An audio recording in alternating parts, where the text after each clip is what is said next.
Bismillahirrahmanirrahim. Assalamu alaikum, dear students. This is Sufa International College, Shivpura campus, and we have our first lecture for Business Mathematics BBA 505. I am your lecturer Muhammad Alhanwar, and today we will learn some of the basic mathematics that is called mathematical preliminaries, and these include the topics like equations, exponents, linear equations, inequalities and sets. तो students हम इन चीज़ों को एक एक करके सीखेंगे और कुछ की डिटेल हम बाद में ज़्यादा सीखेंगे, लेकिन आज के हमारे जो टॉपिक्स के अंदर ये हमारे पास चीज़ें हैं जिनको हम अच्छी तरह सीखेंगे। इन टॉपिक्स में जो हमारे पास पहला टॉपिक आता है वो हमारे पास है व्हाट इज़ इक्वेशन। हमारे पास इक्वेशन क्या होती है। जिस तरह आप यहाँ पे देख सकते हैं कि ये हमारे पास ये जो इक्वेशन लिखी है x + 2 = 6, ये हमारे पास एक स्टेटमेंट है जिसके अंदर हमारे पास x + 2 है। इसमें जो x है ये हमारे पास अननोन है, जबकि हमारे पास 2 जो है ये एक नॉन एग्जैक्ट नंबर है, ये हमारे पास =6 है। अब इसके अंदर हम x की वैल्यू को क्या पुट करें कि ये हमारे पास 6 के इक्वल आए, यानी कि अगर आप x को 4 पुट करें तो ये हमारे पास राइट साइड और लेफ़्ट साइड हमारे पास क्या हो जाएगी, सेम हो जाएगी। इसी तरह हमारे पास कोई भी चीज़ अननोन हो उसको फाइंड करने के लिए हम जो वेरिएबल को पुट कर देते हैं और उसको हम एक जनरलाइज फॉर्म के अंदर ले जाते हैं, जो कि हमारे पास एक इक्वेशन बन जाती है। अब जो हमारे पास इक्वेशन है उसके मुख्तलिफ पार्ट्स होते हैं, मुख्तलिफ हिस्से होते हैं, और उन हिस्सों में से जिस तरह ये हमारे पास नीचे एक एग्जांपल दी गई है 4x - 7 = 5। इसमें से जो हमारे पास 4x - 7 = 5 है, 4 एक हमारे पास x के साथ जो x वेरिएबल है उसके साथ एक कोफिशिएंट अटैच है, और ये जो कोफिशिएंट है ये फिक्स नंबर है, ये एक कांस्टेंट है। उसके बाद माइनस जो है ये हमारे पास एक ऑपरेटर है, जबकि इसके अंदर जो हमारे पास 7 जो है वो हमारे पास एक कांस्टेंट है, 5 भी कांस्टेंट है, और ये हमारे पास जो इक्वेशन है ये दो हिस्सों पे मुश्तमिल है। 4x - 7 ये हमारे पास एक एक्सप्रेशन है और 5 हमारे पास उसमें कांस्टेंट है। अगर इसमें से हमें x की वैल्यू फाइंड करनी पड़े तो हम कैसे फाइंड करेंगे, 7 को राइट साइड के ऊपर ले जाएं, 7 + 5 करें तो ये हमारे पास क्या हो जाएगा, ये 12 हो जाएगा, और उसके बाद 12 को 4 के साथ डिवाइड कर दें और ये हमारे पास 3 के इक्वल आ जाएगा। तो इसका मतलब जो x की वैल्यू अगर हम यहाँ पे 3 पुट करें तो ये हमारे पास =5 आंसर आ जाएगा। तो इस तरह करके ये हमारे पास जो इक्वेशन है ये हमारे पास सॉल्व कर सकते हैं। इसमें जो हमारे पास 4x - 7 जो है इसको हम क्या बोलेंगे, हम इसको एक एक्सप्रेशन बोलेंगे। उसमें से जो हमारे पास 4x वो हमारे पास एक टर्म है, जबकि 7 एक अलग टर्म है, 5 एक अलग टर्म है। इसका मतलब ये जो हमारे पास एक इक्वेशन है इसके अंदर हमारे पास 3 टर्म्स हैं, और उसमें से एक एक्सप्रेशन है हमारे पास जो राइट साइड के ऊपर हमारे पास एक कांस्टेंट है जो कि यहाँ पे हमारे पास 5 है, और इसके अंदर हमारे पास एक ऑपरेटर है और ये हमारे पास ऑपरेटर माइनस है। और हर इक्वेशन के अंदर आप ये बात ज़हन नशीन रखें कि इसके अंदर हमारे पास = साइन ज़रूर आएगा। अब उसके बाद नेक्स्ट जो चीज़ है वो हम एक्सपोनेंट्स को सीखेंगे। एक्सपोनेंट्स क्या चीज़ होती हैं, जो हमारे पास पावर की फॉर्म के अंदर लिखा जाए।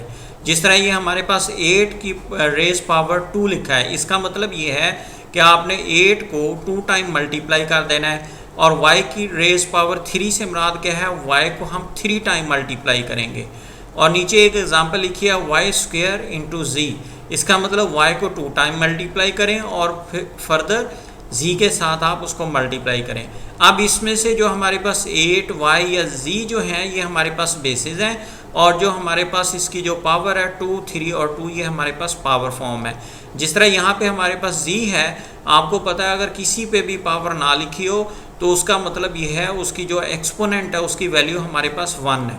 इसका मतलब यहाँ पे जो y² z में y के जो एक्सपोनेंट है वो स्क्वायर है, और z का जो हमारे पास एक्सपोनेंट है वो 1 है, सिंगल टाइम है। और इन दोनों को हम मल्टीप्लाई करेंगे तो हमें जो इसका रिजल्ट मिल जाएगा। यहाँ पे y और z को आप जहन में रखें तो ये हमारे पास क्या बनता है, ये हमारे पास बेसिस है। तो स्टूडेंट्स उसके बाद हम पॉलिनोमियल को देखेंगे। पॉलिनोमियल्स हमारे पास क्या हैं, a polynomial can have constant, इसके अंदर हमारे पास कांस्टेंट्स भी हो सकते हैं, वेरिएबल्स भी हो सकते हैं, और इसके अंदर हमारे पास एक्सपोनेंट्स भी हो सकते हैं। सिर्फ एक चीज़ नहीं होगी कि इसके अंदर जो हमारे पास वेरिएबल्स हैं ना वो मल्टीप्लाई होंगे ना हमारे पास डिवाइड होंगे, आपने ये बात जहन में रखनी है। जिसके अंदर हमारे पास जो वेरिएबल है वो मल्टीप्लाई और डिवाइड की फॉर्म के अंदर आ जाए तो वो हमारे पास यहाँ पे फॉर्म नहीं होगी। जिस तरह आपको यहाँ पे एक एग्जांपल के तौर पे ये नज़र आ रहा है, ये जिस तरह हमारे पास 3x y -2, इस माइनस को आप जब नीचे लेके जाएंगे तो ये हमारे पास पॉजिटिव हो जाएगा, y² बोल सकते हैं, या 2 / x + 2 ये हमारे पास एक पॉलिनोमियल बन जाता है। तो ये हमारे पास दो पॉलिनोमियल्स हैं, ये हमारे पास ये पॉलिनोमियल्स नहीं बनते। और जबकि ये एग्जांपल जो है हमारे पास एक पॉलिनोमियल की एग्जांपल है जिसमें 5x y² - 3x + 5y³ - 3 ये हमारे पास एक एक्सप्रेशन है। इस एक्सप्रेशन के अंदर हमारे पास चार टर्म है। एक हमारे पास टर्म है 5x y², दूसरी टर्म है -3x, तीसरी टर्म है 5y³ और चौथी टर्म है 3। इसमें y² हमारे पास एक्सपोनेंट है, y³ एक्सपोनेंट है। अगर हम यहाँ पे लें तो इसमें एक्सपोनेंट x⁻1 है और इसमें भी x⁻1 है। तो लिहाजा ये हमारे पास एक पॉलिनोमियल की एग्जांपल है। तो इसके बाद हम देखते हैं कि हमारे पास लीनियर इक्वेशन क्या बनती है। लीनियर इक्वेशन एक ऐसी इक्वेशन होती है जिसके अंदर हमारे पास वेरिएबल की पावर हमेशा 1 की फॉर्म के अंदर आएगी। अगर 1 से ज़्यादा हमारे पास पावर आ जाए तो वो हमारे पास इक्वेशन लीनियर नहीं रहती। और ये लीनियर का अगर आप ग्राफ ड्रॉ करें तो वो ग्राफ हमारे पास स्ट्रेट लाइन की फॉर्म के अंदर आएगा। इस वजह से हम इसको लीनियर इक्वेशन बोलते हैं। जिस तरह यहाँ पे इक्वेशंस की हमारे पास एग्जांपल दी हैं, y = 2x + 1, यहाँ पे हमारे पास y इसकी पावर भी 1 है और जो हमारे पास x है इसकी पावर भी 1 है। ये हमारे पास एक लीनियर इक्वेशन है। सेम इसी तरह x और y यहाँ पे भी लीनियर है। तो लीनियर इक्वेशन के अंदर चूंकि लीनियर इक्वेशन हमारे पास x और y एक्सिस के अंदर आती है तो लिहाजा इसमें दो ही अननोन आएंगे और एक हमारे पास x आ सकता है, दूसरा y। लेकिन अगर वो हमारे पास इक्वेशन अलॉन्ग x एक्सिस या y एक्सिस के अलॉन्ग आ जाए तो वो उस इक्वेशन के अंदर हमारे पास एक वैल्यू 0 होगी। अगर यानी कि हमारे पास यहाँ पे x की वैल्यू 0 पुट कर दें तो ये y की वैल्यू आ जाएगी, जो कि सारी की सारी इक्वेशन हमारे पास या जो हमारे पास सारे पॉइंट्स अलॉन्ग y एक्सिस आ जाएंगे। यहाँ पे एक एग्जांपल सॉल्व करके दिखाई कि ये y = 2x + 1, इसके अंदर ये हमारे पास ये ग्राफ बना के दिखाया गया y = 2x + 1, ये हमारे पास एक स्ट्रेट लाइन का ग्राफ है। उसके बाद हमारे पास जो दूसरी चीज़ है वो है इंट्रोडक्शन टू इनइक्वालिटीज़।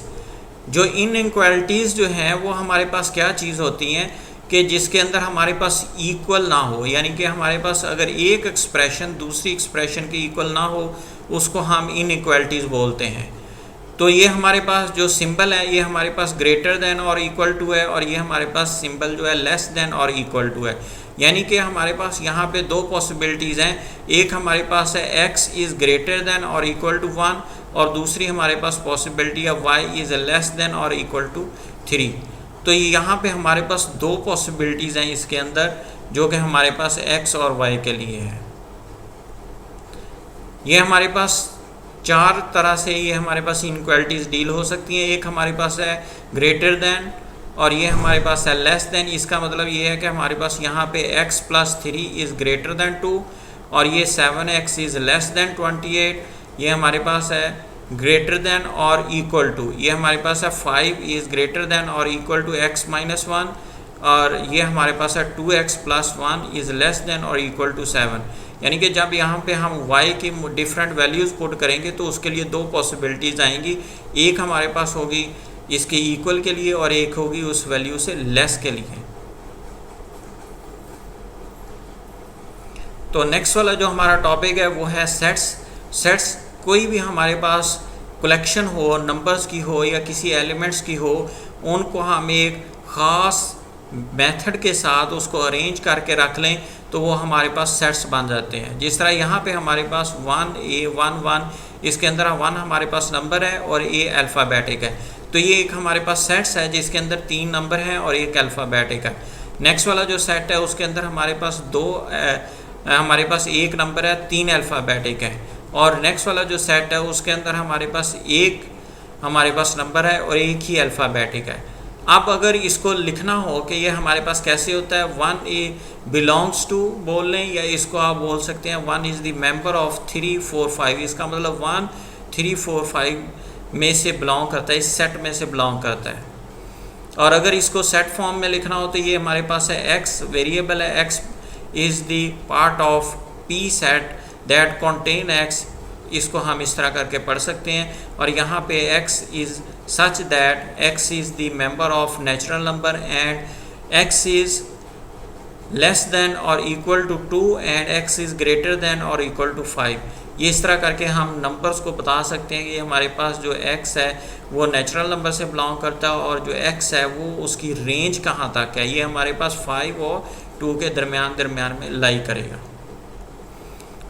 तो उसके बाद हमारे पास जो ऑपरेशंस हैं सेट्स के लिए मुख्तलिफ़ किस्म की किए जाते हैं। जिस तरह हमारे पास कहीं पे एम्प्टी सेट हो जिसमें कोई मेंबर ना हो तो उसको हम 5 के साथ डोनेट करते हैं। अगर हमने 2 सेट्स का यूनियन लेना हो यानी कि उनके सभी के एलिमेंट्स को इकट्ठा करना हो तो हम A यूनियन B लिखते हैं। और इसको इस तरह पढ़ेंगे x such that x belongs to A और x बिलोंग्स टू B, यानी कि x या तो A से बिलोंग करे या B से बिलोंग करे, तो ये हमारे पास यूनियन फॉर्म में होगा। अगर इंटरसेक्शन होता है उन दोनों के दरमियान जो चीज़ कॉमन है तो ये यहाँ पे हमारे पास x belongs to A and x belongs to B, यहाँ पे एंड आएगा, यानी कि x को A से भी बिलोंग करना चाहिए, B से भी बिलोंग करना चाहिए, तब इंटरसेक्शन होगा। या दोनों में से एक में से हो जाए तो फिर वो यूनियन होगा। और डिफरेंस लेना हो यानी कि A में से B को माइनस करें तो इसका मतलब x does not belong to B while x should belong to A। तो इस तरह करके डिफरेंस लिखा जा सकता है। और कॉम्प्लीमेंट क्या होता है कि अगर हमारे पास यूनियन सेट है, यूनियन सेट वो उसके दरमियान हमारे पास जितने भी एलिमेंट्स हैं सारे के सारे कवर हो जाते हैं। जिस तरह ये वेन डायग्राम के अंदर दिखाया गया है कि ये हम फ़र्ज़ करें हमारे पास एक यूनियन सेट है, यूनियन सेट के अंदर जितने भी एलिमेंट्स हैं वो सारे के सारे कंटेन करेंगे।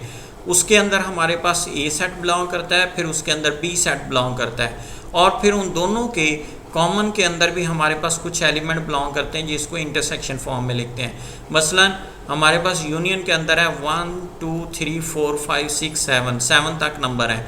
1 से लेकर हमारे पास 6 तक नंबर इस A सेट में है और 5 से लेकर हमारे पास 7 तक नंबर जो हमारे पास B सेट के अंदर है। तो अब इसके अंदर जो हमारे पास 1 से लेकर जब हम कहेंगे 6 तक जो नंबर है वो A सेट में है, और जब 5 से, इसका मतलब है 6 और 5 और 6 ये हमारे पास इंटरसेक्शन में है जो कि हमारे पास यूनियन A और B तीनों के अंदर हैं। तो इस तरह करके मुख्तलिफ सेट्स को एक्सप्लेन करने के लिए हम वेन डायग्राम का यूज़ कर सकते हैं। तो स्टूडेंट्स आज हमने जो क्वेश्चंस को सीखा, एक्सपोनेंट्स, लीनियर क्वेश्चन, इनइक्वालिटीज़ और सेट्स को सीखा, और इससे रिलेटेड जो असाइनमेंट है वो आपकी गूगल क्लासरूम में अपलोड कर दी गई है। आपने उसके जो टाइम एक्सपायर होना है उससे पहले आपने इसको सॉल्व करके ये आपने सेंड करनी है। इसको सॉल्व करने का तरीका ये है कि आप इसको नॉर्मल पेजेस के ऊपर सॉल्व करें। अगर उससे रिलेटेड आपको किसी भी किस्म की कोई प्रॉब्लम हो तो आप कमेंट सेक्शन में या गूगल क्लासरूम के अंदर आप उसका क्वेश्चन पूछ सकते हैं। उसके अलावा जो हमारे ऑनलाइन क्लास होगी, लाइव क्लास होगी, उसके अंदर हम इस टॉपिक को डिस्कस करेंगे, लिहाजा आप इसको अच्छी तरह तब तक प्रिपेयर कर लें। Thank you very much. अल्लाह हाफ़िज़।